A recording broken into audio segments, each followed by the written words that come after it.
Hey guys, Patrick, an Average Techie here. Today I'm going to be starting a new segment I'm calling Yesterday's Tech. It's where I take a look at older tech, typically a generation old, and see how it holds up by today's standards. I am looking at the Surface Pro 3 today. I saved up some money, bought one from eBay.com off of a store called Blink. None of those people sponsoring my video. I just found a really great deal. I love sharing good deals. And I was able to buy the 256 gigs of storage, 8 gig of RAM, a Surface Pro 3 right there in the middle, and I used it to type up the script for this video. I used it for a couple of weeks, and then I'm using it to edit this video and put up, and I'm going to let you guys know if it's going to be enough to replace my current laptop and see where we go from there. So without further ado, here's the Surface Pro 3. When reviewing a convertible device like the Surface Pro 3, you really need to review it on two fronts, as a tablet and as a laptop. So as a tablet, the good thing about this Surface that I really love is the big screen. The big 12-inch screen shows a lot of great content. It's great for watching videos, reading different websites and other content. I love that about the Surface Pro 3. And for the size and the internals of this thing packs, it has a great weight to it. It's not too heavy. Though, with it being so large, it can be a bit prohibitive to use with one hand. Also, as a tablet, the battery life is pretty poor. Although, using a kickstand can help alleviate some of the weight problems with the Surface Pro. Whenever you're sitting in your lap and reading content, you can use that Surface Pro to prop it up instead of having to hold it. Using the Surface Pro 3 as a laptop is a little bit more of a mixed bag. I bought the 4th generation type cover to use with my Surface Pro, and I love that. The typing experience is phenomenal. The trackpad is also pretty good. Another good thing that I like, the screen size and resolution. It's a 3:2 aspect ratio instead of the usual 16:9, and I like that for productivity. And using this as a touchscreen laptop is also really nice. Even though it has a nice touchpad, I found myself using the touchscreen quite often, which I never thought I would do. As a downside for the laptop side, the I/O in the Surface Pro 3 could use some improvement in my opinion. I only have one USB 3 port and not even have a full-size SD card slot to put my pictures and stuff on, so I had to buy an adapter for that. So those can be a little bit frustrating.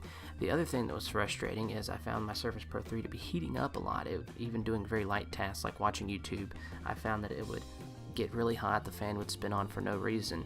However, after updated to the Windows 10 Anniversary Edition, that seemed to fix most of those overheating problems. The other thing that I don't care for as much, I bought this used, and the kickstand has a little bit of give. Not a deal breaker, but it's not as stiff, doesn't seem to hold up quite as much over time as a regular laptop hinge. So here are a few miscellaneous thoughts about the Surface Pro 3.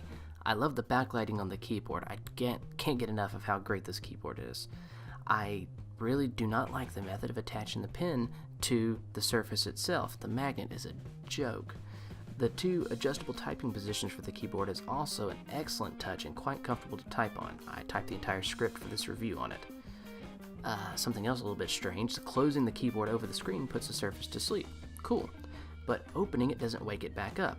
I'm not really sure if that's a Windows 10 thing or if it's a fact that I'm using the 4th generation Surface Pro keyboard cover on the 3rd generation Surface. Also, I prefer my trackpad to be centered with the space bar in relation to the rest of the keyboard, and it being a little bit slightly to the right of the keyboard space bar definitely took some getting used to. So in conclusion, I'm quite pleased with this device with one huge caveat. To me, the pros far outweigh the cons for the price that I paid. At full retail price of $1,200, not including the keyboard, these cons become a huge issue, especially considering for that price you can buy a great laptop. However, if you're wanting something to be both a tablet and a laptop, to me the Surface is the best in its class. There's not really anything else that does quite as well as the Surface as both being a tablet and a laptop. But you do make some pretty big sacrifices given the price point. For the price that I paid, again, used, I loved it. So guys, what do you think about my Surface review?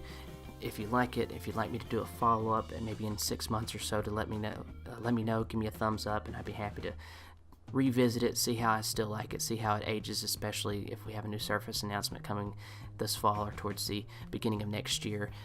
If you enjoy this, please give me a subscribe, leave comments, let me know what kind of videos you'd like to see, and I'll try and do my best to make those videos. So this has been Patrick, an Average Techie. Have a great day.